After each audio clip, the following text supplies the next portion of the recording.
All right, y'all. So, one of the things that we do on this show, I do on my social media, I'm all about providing people with real-time information about things that impact us that, frankly, is not going to get covered on mainstream media.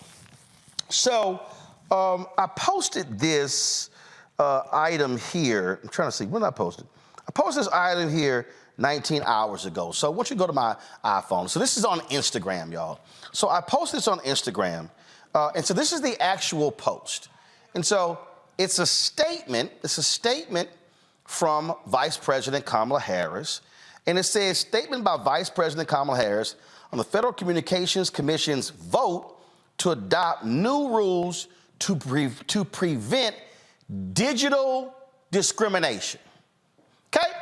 So when you actually go down here and read it, she talked about 30 million people across the country don't have access to high-speed internet. Communities of color, native communities, rural communities, and low-income households were disproportionately connected. So then when you go through here and you read this here, they talked about the investment to lower monthly plans, installing thousands of miles of fiber optic cable, okay? And it says it all here. And so she says, President Biden now understands that getting online can be a bridge to an education, good paying job, quality health care, and engagement with the broader world. Will not stop fighting to make it easier for everyone to access affordable high-speed internet. Today's action is another important step toward fulfilling that vision. All right, so then when you go down to the comments, and this is what I found to be quite interesting when I went down to the comments. And so you'll see, and I had to correct some folks. You know, A.J. Johnson was asking about, she says, more statements. We know she makes statements in photo ops. Please show me the more. And I said, well, in the statement, they explain the action. So you can't call it just a statement when it was a statement about the action that they took. Amanda Seals had said that this sounds like a misdirective of power to control who and how we can access the internet, what's available on apps. I said, no, this stops companies from neglecting communities. This actually happened when broadband first came out. They went to affluent communities first. And so I was sitting here, you know, and then you have some other people and, you know, talking about this is good and how things are important. Then people like, oh, what more will citizens have to give up to have internet available for all? I don't know what the hell that even means. You know, then you go, then this person goes, can't believe she talking about internet. We having bigger problems in our country. Do y'all remember during COVID when millions of black kids could not access education because they didn't have computers or internet? Do y'all remember in Montgomery, Alabama, where they had, we had the school board member on, where they were converting school buses into mobile Wi-Fi stations so kids could access the internet? Do you know how many people out there can't access job information because they don't have access to the internet? So I need the people out there who have Wi-Fi and internet to understand this ain't about you. This is a major problem. In fact, for all y'all people out there who claim y'all love HBCUs, y'all do know that there are massive computer and internet deserts on HBCU campuses as we speak. And so this notion that we have only internet problems in rural America, no, there are internet problems in major cities. People simply can't afford it. So I had another one, and I just got to show y'all this here. This person goes, I still don't know what she does. Isn't this a bit too convenient timing-wise? We're in the election cycle.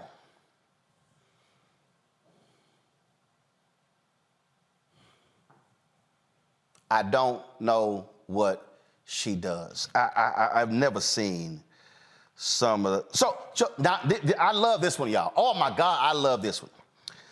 I said, that means you ain't been paying attention.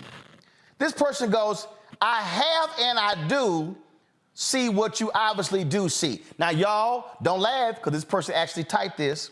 They said, or maybe, y'all, I'm reading this, so y'all know I'm not making this up. Or maybe the issues that are important to me and my community remain unaddressed. Okay, I just want y'all, she said, these things remain unaddressed. Number one, she writes, Black women childbirth mortality rates.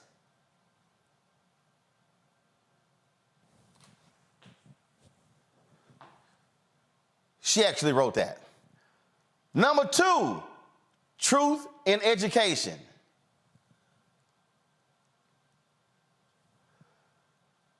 Number three, FCC biases in regulation. The Post is about the FCC. Number four, expanded underwriting for student loan borrowers.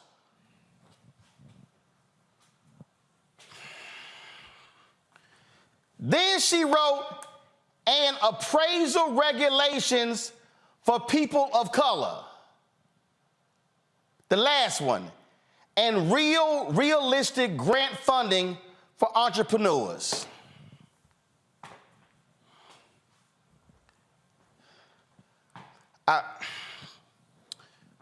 Just hold on.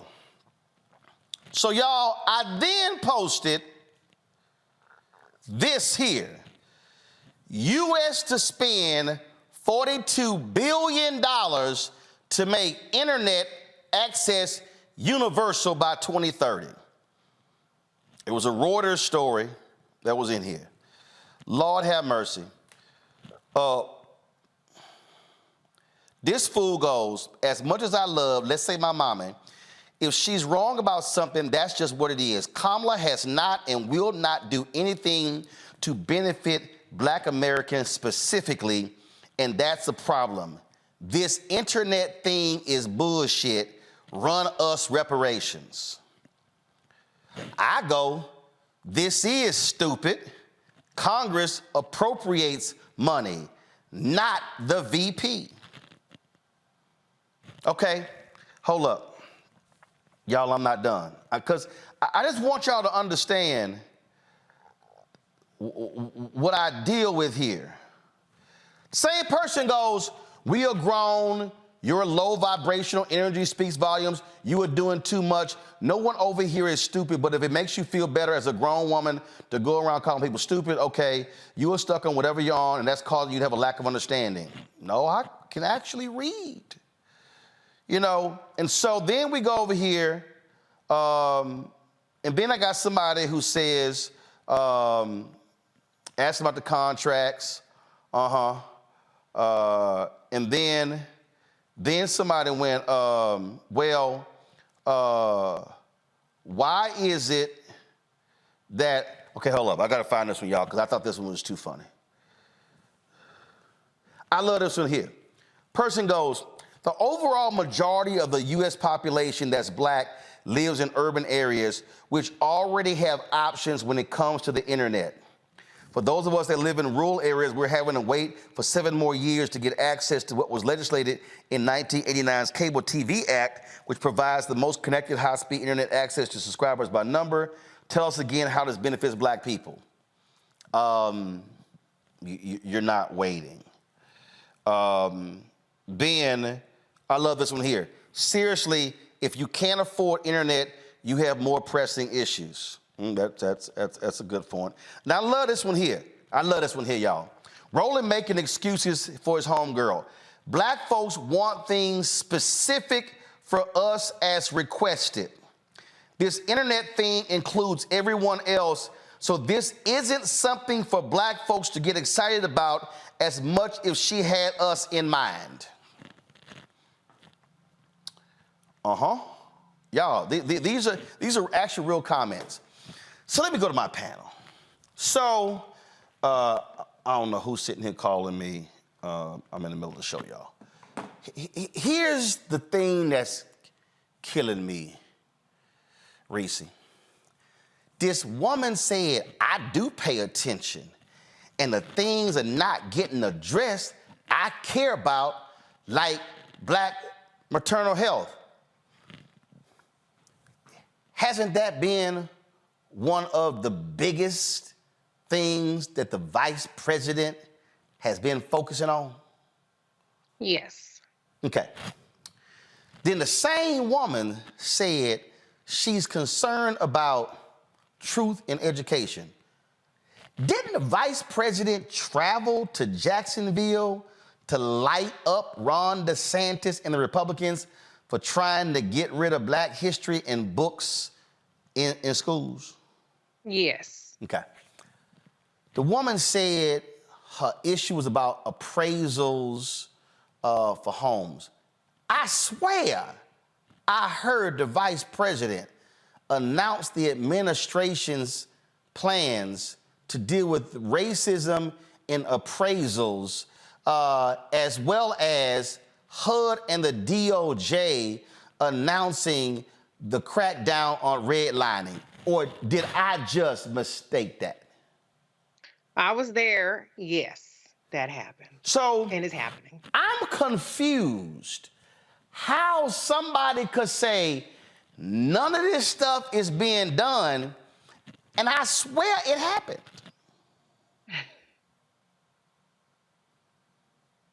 Any thoughts? I honestly thought that that was parody because the irony of listing literally Vice President Kamala Harris's portfolio as things that she is not doing, that you're supposedly paying attention to and that you supposedly care about, is unhinged. If you are being serious and belligerently ignorant. So that's why I don't take people seriously when they say that they care about certain issues, because if you care, then you would actually be engaged on the action that's been happening for years. This isn't just a matter of something that has been a flash in the pan. This is something that they have not only announced, but year after year returned to talk about the progress that's been made on appraisal biases, the progress that's been made in terms of just this week, actually, Vice President Kamala Harris announced that her initiative to expand postpartum coverage for Medicaid is now in 40 states, 40 out of 50 states for 12 months. That was not something that happened prior to Vice President Kamala Harris making Black maternal mortality a priority. And so I think part of it is obviously the way that people are targeted with disinformation, but it's also the attention span and stupidity of some people. When you have somebody like an Amanda Seales who, rather than actually read the post to understand what it talks about, they say, this sounds like. You don't have to say what it sounds like when it's literally written right there, specifically what it's about. It had nothing to do with TikTok or censorship. It was literally about redressing discrimination in access for people to say that, well, people can't afford it, when this administration has expanded affordable broadband to millions of homes that people are eligible for is stupid. For people to say that, well, what is this going to do for Black people in rural communities when this is about expanding rural broadband access is really ridiculous. And so this is the challenge that we have. It goes beyond messaging.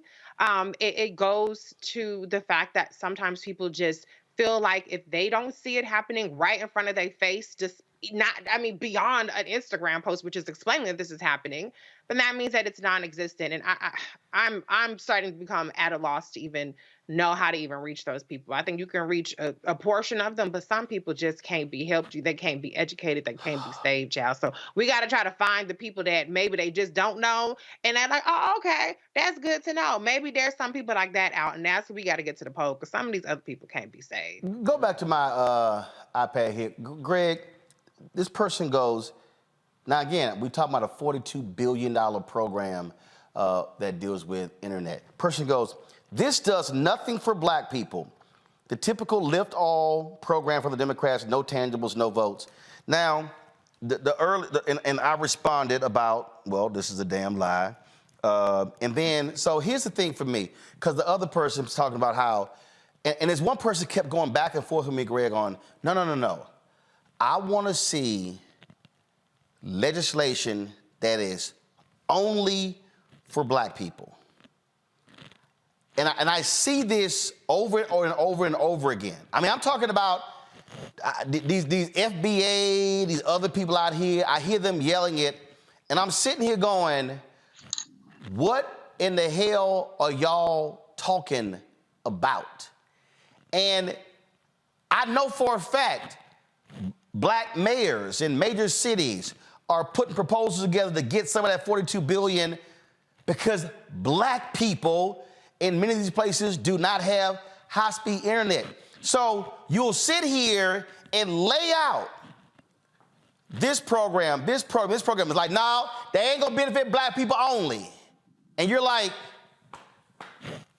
fool, do you know anything about civics? And I mean, it is stunning to me when you just make a post that, hey, just let y'all know and stuff even exists, and these folks still, no, they ain't good enough because it's not only helping us. Yeah, absolutely, Roland. I mean, well, first of all, at least in the venue that you've been sharing with us in this story, it's Elon Musk's Twitter. So we know that. No. This was Instagram. So this is Mark Zuckerberg's Mark Instagram. Zuckerberg's metaverse. Yes, yeah. Absolutely. Well, we know, and of course, again, I just point out again, our sister Reese has been telling us this for years. This is the weaponized ignorance. I just assume most of them people come from troll factory. When anytime I see tangibles now or anything like that, I assume that's a troll. Now, you being the keyboard warrior that you are, social media sniper that you are, the Omar Little of the internet, you're gonna take your time and just body them all. It don't matter. Now, in the case of Amanda Seals, yeah, that's a little disturbing, but I kind of understand that too because there are people, and there will be people who probably rip this segment and post it on their shows on YouTube and other places to try to attack this as caping for the Democrats because they are pretty much consistent ideologues. So really, policymaking doesn't matter, except of course when they go to work and exercise their benefits, and So these are the kind of keyboard warriors who love being radicals from the safety of their well-resourced jobs and with benefits. But that aside, much of this is just weaponized ignorance. Now, thinking about this infrastructure bill that passed, I just came up to Philly on Amtrak, and we know that the vast majority of that bill, in the neighborhood of, there's about $426 billion of that work, including $16.4 billion that's about to be spent just on the Northeast Corridor to improve interstate rail, federal rail, that is going to greatly benefit just in terms of transportation, the kind of big chunk of this work. But that requires reading. Brookings just released a report yesterday, an extensive report on the 2-year mark of the infrastructure bill, how much has been spent, how much remains to be spent. About 75% of the competitive bidding for money has not even been awarded yet, and the stuff that's been awarded has just slightly favored states that voted for Trump and now Biden in the last election. So, people just won't take time to read. Finally, as it relates directly to broadband, as you said, according to Brookings, the National Telecommunications Information Administration stood up very quickly the formulas for people to get engaged in these competitive bids. And as you just said, finally, there's about $4 billion left remaining to be distributed. But of that $41.7 billion that is formula driven or direct driven, this is why, as you say, voting matters. That stuff goes strictly and directly to the states. Now, if you don't want your money, our tax money that's going to your state, held hostage by some white nationalists in the state house or with a supermajority in the legislature that can mess this up, then you've got yourself to blame. And these Negroes who are real, who are in there fighting with you in social media, guess what? If you live in the South, don't point at the White House, point at the state house. And my only question for them is, did you vote? then be quiet.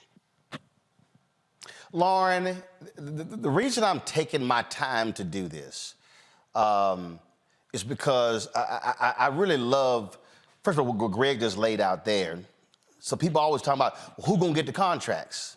Well, first and foremost, fool. And I'm saying fool, and I know Cleo's always saying, Roland, you shouldn't be calling people fools, and they're frustrated, and, you know, PTSD and all that. No, I'm saying fool because what pisses me off is on this show, we literally have a segment called Where's Our Money? And we are constantly talking about contracts and talking about taking down barriers. And the reality is what Greg is talking about, yes. The point is, do we have the firms out there that drop fiber optic cables, that do that? Y'all, beauticians and barbers can't do this, okay? They can't do it. And so when we're talking about how do we build, we literally have a segment called Marketplace that focuses on Black-owned businesses. And what just drives me crazy, and again, I want all y'all Negroes, especially Dumb Red and Kodak Black, and I can go on and on, a whole bunch of, I saw some other Azealia Banks and all y'all running around talking about Trump and checks. Let me explain to y'all, under Trump, they bundled contracts, meaning only major firms could afford to bid on them. Biden administration, because I talked to the head of the Small Business Administration. I talked to the head of the Minority Business Development Agency. They're unbundling the contracts. Because when you're small, you can't bid on a large contract. So for all y'all who thought, ooh, there were glory days when Trump was there and we were just getting them stimulus checks, you ain't gonna be getting no contracts because they're gonna bundle them back for the big donors. We can't afford to get those. This right here, Lauren, is the minutia of policy. This right here, we talk about watching how the sausage is being made versus simply eating it. This right here is what a lot of Black folks are going to have to understand. There is a difference between when Democrats are in control of the House and a Bobby Scott of Virginia, congressman, is chair of the subcommittee.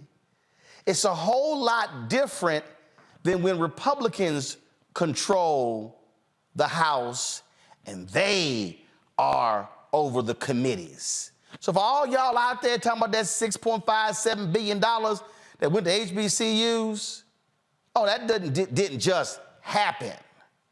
There was somebody who was in the chair who was making those things happen. And he was a brother, alpha brother, but he was a brother. But then they say, Lauren, did nothing get done. I ain't seen it. This has just been a waste of our vote. Yeah, you know, I certainly think people globally realize that the Republican Party is in another era, an era really that, of course, does not include the, you know, conservative Reagan era. We're out of that, and we're into something that's, you know, obviously steering close to fascism. But as somebody who was, you know, watching the David Brinkley show when I was like, you know, 10 years old and watching Bob Maynard in the panel with David Brinkley, I never considered myself a normal person. And I think in terms of the way I pay attention to politics, which is on a very minute, micro level, I've always recognized, I think we have to recognize that most people are not doing that. Most people are not living sort of a life where you're paying attention. Oh, absolutely. Absolutely. I agree with that 100%. My problem is when you actually show them the facts and you get, oh, that's bullshit. They ain't helping us. Yeah. I say that to say that, you know, we have to be, I think, always mindful of the fact that most people are not college educated in this country.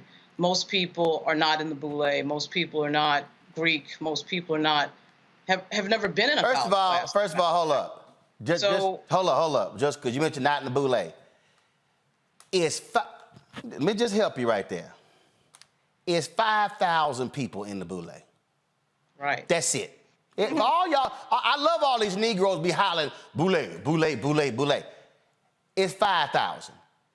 Do y'all, just for all y'all folk out there who holler the boule, it's about 200,000 alphas. And you about to say Omegas, Kappas, is more Prince Hall Masons. It's 5,000 people in the boule. And it's about having a good time. But this is I get all that, Lauren. My problem is when you literally show folk and say, no, this happened. They ain't happened. How? She actually made an announcement like that. Like, it actually came out her mouth. It came out of his mouth.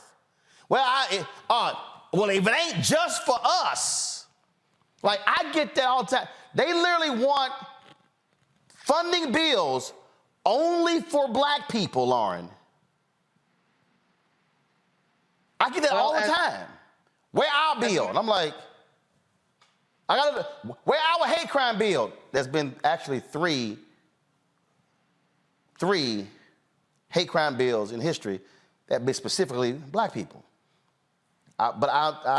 Anyway, I just... Well, the George Floyd bill actually did pass the House and, of course, was stuck in the Senate. I'm sorry, say it again?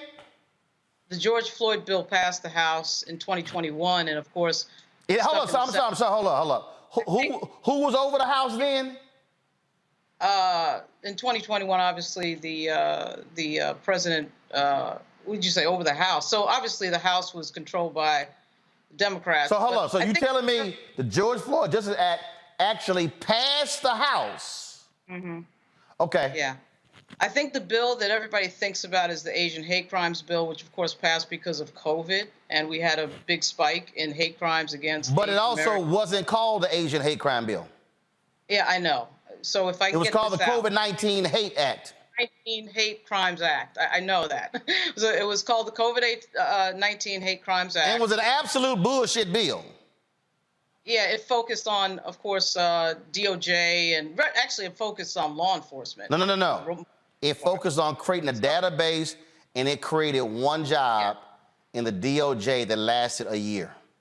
Yeah, and Grace Meng, who is the congresswoman from Queens, Grace Meng got $30 million to sort of, for that. She got $30 million appropriated for that bill that was really funneling money into community groups that that really sort of dealt with the issue of hate crimes. Okay. Oh, stop. Hold on. Whoa. $30 million to community groups. Not $30 million to Asian groups. $30 million to a number of groups that dealt with hate crimes, correct? Yeah, so we do have the Black Maternal Health Act of 2023. The Black Maternal Health Act is an omnibus bill, which means basically that it's a collection of a bunch of other pieces of legislation, 13 pieces of legislation.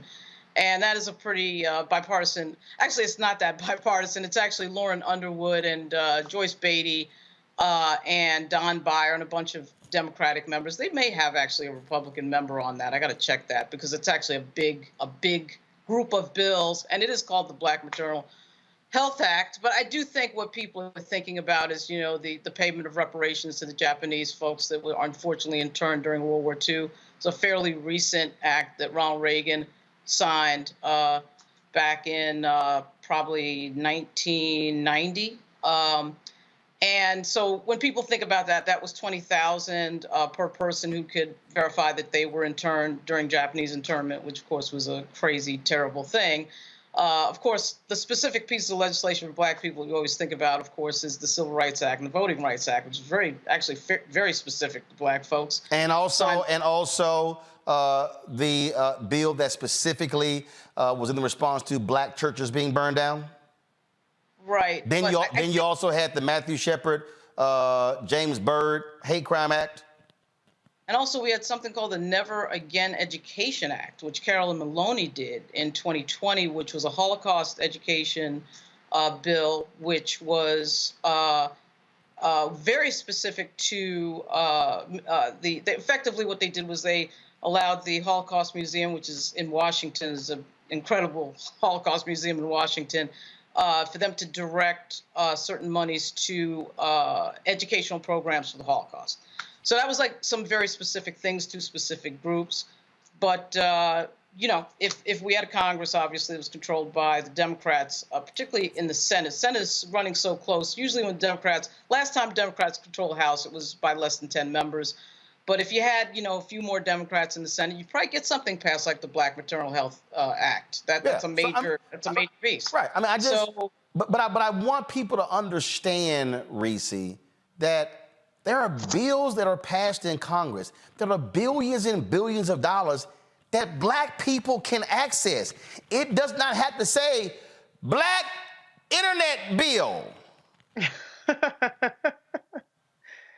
I mean, apparently it does. I mean, if you see an ice cream truck and they're giving out free ice cream, are you going to be like, oh, it's white people in line? That ain't just for Black people. No, you're going to get your ass in line. You're going to get you some free ice cream, right? Like, hello? I just think this whole idea that it has to be exclusionary in order for us to benefit when things are actually designed to exclude us without saying excluding Black people, it's just really ass backwards, because the people on the other side, they find a way to make sure that we don't benefit. They find a way to make sure that we do not have upward mobility. Look at what the Supreme Court just did around affirmative action this past term. And so it's very short-sighted. It's very small-minded. And I think the chaos agents and the people that really target us with disinformation do a good job of making it seem like all these other people are getting something that we're not, as well as convincing us that if we're not the only ones to get it, it doesn't count. And I just think it's very detrimental for the Black community, because what it serves to do is it serves to keep people disengaged, disillusioned, and then that obviously benefits one party significantly more than the other. And so there are people who revel in being belligerently ignorant. People don't just say, oh, I don't know nothing about that anymore. People will look you dead in your face and tell you that something is happening as you are explaining to them that it's happening. And those are the people that are just energy drains. They drain the people around, the people that are trying to empower people. They drain everybody around them, and they're just not our target audience. The only thing that really comes out of it is hopefully the people that just quietly are scrolling, the ones that don't comment, they'll just like a post and keep it moving, or they'll like a comment and keep it moving. Hopefully we're reaching enough of those people, because those people are the ones who, to Lauren's point, may genuinely not know, may genuinely need somebody to break it down and explain how it benefits them. So luckily, even these exchanges with trolls, bots, whoever, the belligerently ignorant, do to some degree reach Very those true. folks. Well, Greg, I knew I had to find this one. This is going to be the last one here. So Jamel Hill commented on my post here, and she mentioned about seniors paying $35 for insulin, talking about diabetes. She said that something that specifically impacts our community. This is no lie. I'm actually shook. Greg, you're going to love this here. This brother actually said to her, I'm not arguing. I'm saying they've done nothing specific for Black Americans. If things disproportionately hurt us, then a universal policy doesn't correct the disproportion. Greg, you're going to love this one here. We would need specific policy to do that. This fool actually said, diabetes does not specifically impact our community. That would mean we're the only ones who get it, which just isn't true. So basically he's saying capping insulin at $35 don't mean nothing, because Black people, we don't specifically get diabetes. So who cares if it matters? Roland, I mean, it is frustrating. I echo something Lauren said. I don't think this is a question of intellect. I think this is a question of attention, a question of living in a society where media has eaten our attention spans and we live a harried life. I hope what that person meant was that the capping of insulin, the capping of insulin does not remedy a condition that is exclusive to Black people. I'm being charitable in that reading. No, but that ain't what he said. He was like, well, no, I that know don't what he said, count but because it don't specifically impact us. no. I agree. I understand. I'm just reason I'm saying that is because, and you know this. I mean, in all of your years before you even got into journalism, of course, growing up and then going to school as a journalist, writing for a living, editing for a living, you know, the American populace generally just didn't have a felicity with language. There's a sloppiness at every level in every valence, quite frankly. And I don't want to get too deep into that. Well, I guess what I'm really trying to get down to is this. Justin Jones was in D.C. the other day for the Democracy Summit, the thing that Nicole Hannah-Jones does at Howard. And one of the things that he said was that in these southern states, what you see is these white nationalists really pass legislation at the state level that they're going to try to nationalize. And of course, that's no secret what he's saying. But when you don't participate in the political process as it exists, not the one we wish we had, I'm absolutely not only sympathetic to, but in full agreement with the socialists, even the communists who say, universal health care, universal basic income, things that the Republicans used to support decades ago. And then Martin Luther King talked about, as you remind us over and over again in books like Where Do We Go From Here? But that's not the system we have today. Now, is that a system we can build toward? Absolutely. I think ultimately that will be something that if we have any hope as a species, we've got to go in that direction. But that's not what exists in November 2023. In the two-party system that we live in now, you've got to fight the battle on the battlefield that you have now. And this is where I think what we're witnessing here that you're walking us through becomes very important to pay very close attention to. When you don't engage in the political process, even in a state like Mississippi, where you have at least 40% Black folk, and Elvis Presley's second cousin made the best showing a Democrat has made since 1999, but still couldn't win. And I'm taking that with a caveat, realizing that they set him up to run out of ballots in Hinds County and Jackson, this kind of thing. When you don't participate in Louisiana, where at least a third of the people there are Black, when you don't engage in the political process in Alabama or Tennessee, then you can't expect things that will not only intervene to improve everyone's life and make it better. You can't expect those things to happen. I'll end with this. There are people who wish Black people all of the hell in the world who live in the United States. But I'm going to say this, and it may be a little unsettling for some people. If my nephew and niece, if my uncle and auntie, if my elders in my community get some intervention that will help them in everything from health care to some assistance in staying in their houses to being able to have heat in the wintertime, if a Klansman gets it too, that is a secondary concern to me. And this is where we have to understand, even though we understand that reparations, there is something very personal about that as it relates to us, something very specific to us. Do not get caught up in the thing that affected us only and miss the thing that can improve your life, even if it so happens to help somebody else. We heard that from the guy that you have on, Granger in Louisiana. If you take the populist turn and turn hard into they screwing you because you poor, damn it, a Klansman might get her teeth fixed. But you know what? So will you. Get over it. I'm going to say this here, and this is why I'm saying this. 1 week from today, a bunch of y'all are going to be at home, and you're going to be traveling, and you're going to be with family members, and you're going to be around the dinner table, and arguments are going to break out. People are going to say all sorts of stuff, and some of the stuff they're going to say is dead wrong. And so I need you, when that happens, to be armed with right information. Now, see, some of y'all might, and again, and Greg said it, and I already know, oh, nah, man, you sitting here. I saw coming, hey, you caping for your girl. No, I'm actually stating facts. You know why? Because, see, I grew up in a family that debated. And I saw as a kid aunts and uncles bring some bullshit to the debate, And my grandfather was like, yeah! Would knock the hell out. And I'd be sitting there going, he just lit your ass up. So y'all need to understand, I grew up, and you understand, we live 8 blocks from my maternal grandparents. My grandfather died when I was 15 years old.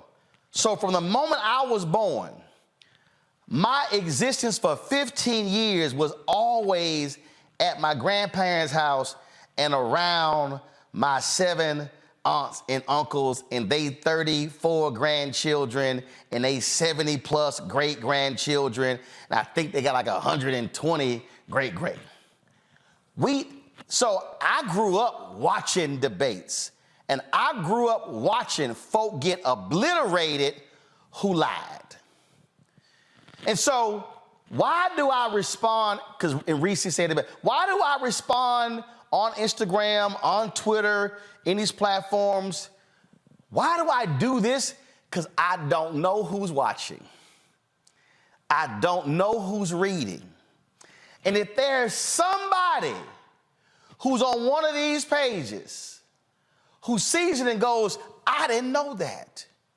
Matter of fact, let me go check that. Oh, Roland is right. Oh my goodness. Roland actually said on his show that the Vice President of the United States and the Biden administration, they did address the issue of inequality in home appraisals. Go to my iPad. This is from the New York Times. Oh my goodness, they did do that. Oh my goodness. They did have a conference on Black maternal health and lay those things out. Oh my goodness. They did have that news conference down in Jacksonville dealing with the redlining of the banks and discrimination. My goodness, that stuff actually happened. Black people, we had better understand, and Greg said it, and I just want to help all y'all out who running your ass around talking about just us, just us.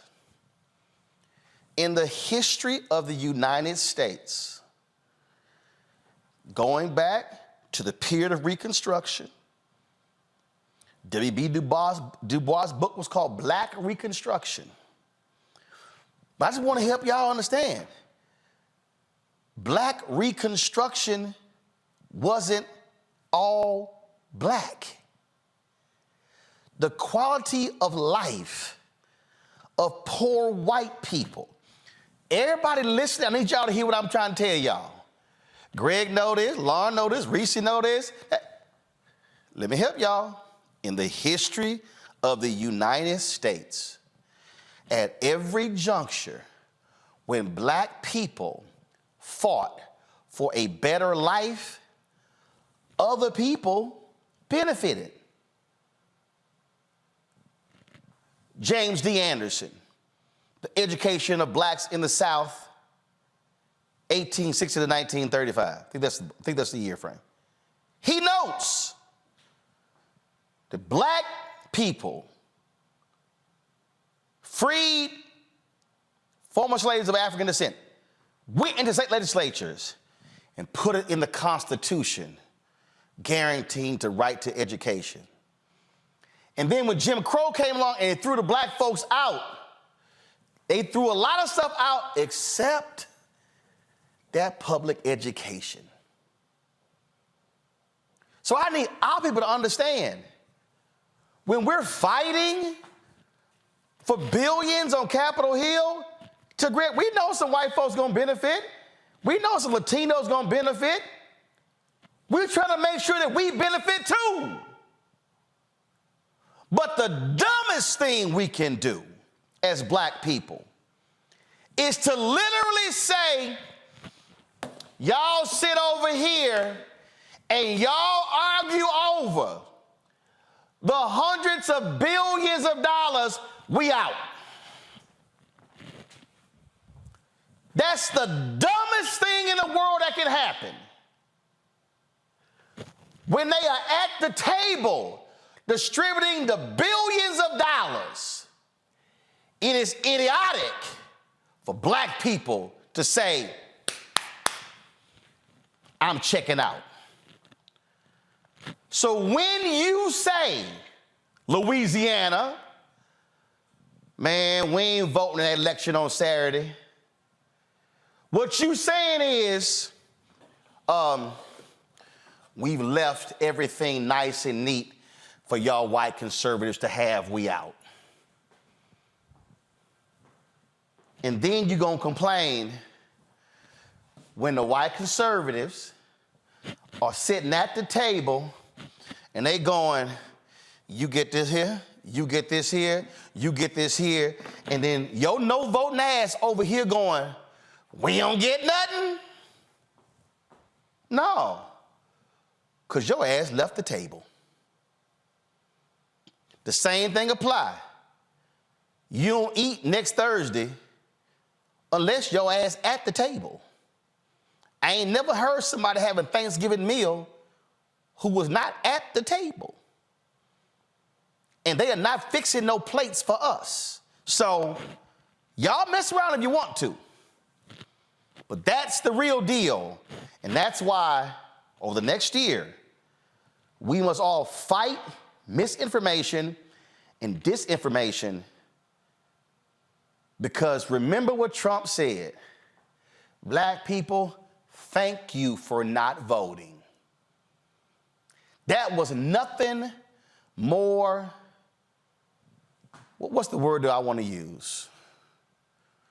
That was nothing more shameful, despicable than to watch a white racist literally say, my fellow Negroes, thank you for keeping your black asses at home and giving us control of all of this. So why do y'all think they try to overthrow this sucker on January 6th? Because a lot of us showed up, and he wasn't thanking us in 2020. Final comments, Lauren, you first.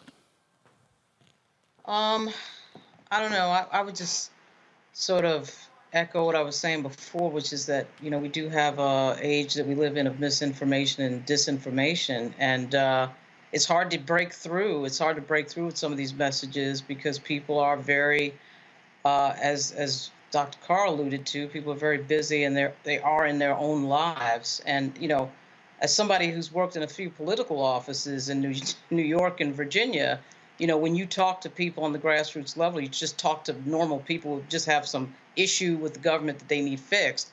And it might just be an unemployment check or something that's missing, or a veterans payment, something, whatever it is. You know, people are not as micro focused as like me and my friends are in the echo chamber of the media. And so it just presents a very difficult challenge when you try to let people know what their government is doing.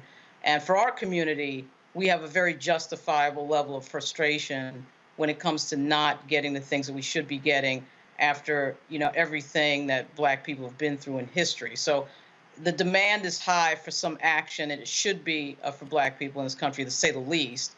And it's just hard to get to the people who really need to hear the message, who may not be paying attention to every micro conversation on some, you know, political talk show. So it's a huge challenge, and it does require a lot of thinking and a lot of strategic action on the part of people who want to communicate to that audience. Racy? To Lauren's point, the Democratic Party needs to invest in an information infrastructure. Roland, you're always talking about infrastructure and organizational power, and the Democratic Party is severely lacking in making that investment that the Republicans, that foreign agents, that the chaos agents have invested in. It's going to take more than, text messaging some of us, DMing us, oh, this is a good story, hope you post it. No, pay people, pay the infrastructure to tackle the information gap that people are not getting because of the fact that they have other priorities and other things that are taking their attention away, as well as the disinformation campaign that we're being targeted with. It's not going to be resolved on an organic level. It's going to take consistent, persistent, and relentless messaging from credible actors not actors in terms of, the Screen Actors Guild, but in terms of credible voices like yourself, Roland, and those of us on this panel. And so until the Democrats figure out that this war is not one that's going to be won on ideas, on policy, or receipts, it's going to be one on who gets the information to the people the best and more relentlessly, then they're going to continue, and all of us, unfortunately, are going to be continuing to be faced with this kind of ignorance and belligerence from people. Greg? Thank you, Roland, and thank you, Reese, for saying that. We are the ones who are most in harm's way. Every 2 weeks out of my little HBCU professor check, taxes are taken out. FICA is taken out. My Social Security at 58 years of age does not go into a savings account for me to get when I retire. It's going to pay the people who are now have worked all their lives who are getting it now. There are open white nationalists in the federal legislature. Christian fascist nationalists like Johnson, the Speaker of the House, who would love nothing more than to eviscerate Social Security for the people who are getting the money that I pay into it now, and for me in the future if I live that long. Cassidy Hutchinson, a nice young white woman in the White House, now making millions of dollars off of a book because she suddenly has a change of heart and conscience, was in the damn White House when my tax money was used to gas protesters right there in front of the White House in the summer of 2020, when my tax money was used to pay for all types of fascists like Stephen Miller, who has a white fever dream of getting rid of all of us. And if Donald Trump gets back in the White House, he has already said a few days ago that they're going to deport people by the millions and put them in the equivalent of camps, of prisons, open air prisons, like Gaza. But the point is this. If that's not enough to make you say, let me get involved, then quite frankly, you're not just putting yourself in harm's way. You put my family in harm's way. You putting Lauren and Reese's family, you putting Roland's family in harm's way. You putting all the rest of our family in harm's way. And that means as much as well-meaning and as frustrated as you are, as Lauren says, you're an enemy of yourself, not just us. Are you really going to commit that kind of suicide while these white folk take your tax money and laugh it off and then get past it and act like they have a change of heart and make a few million more dollars? That should infuriate you. And if that doesn't infuriate you, then you should look in the mirror and ask yourself what does. Folks, I'm telling you what we're going to do. We're going to keep doing this. We're going to keep telling y'all what the real deal is. We're going to tell you when I think when Biden and Harris screw up. We're going to tell you when they do something right. And we're going to tell you when Congress is also doing things to benefit us. But I'm telling y'all right now, and I'm giving you this warning sign, a year from now, and I'm telling you, mark it, if Donald Trump and these Republican zealots control the White House, control the House, and the Senate, if you think you saw crazy during his 4 years, and if you thought you saw crazy this past week with these fools, you do not want to see if they have the trifecta in D.C., because it's going to look like Florida, Mississippi, Tennessee, Alabama, Texas. Tell me how that's gone for black folks.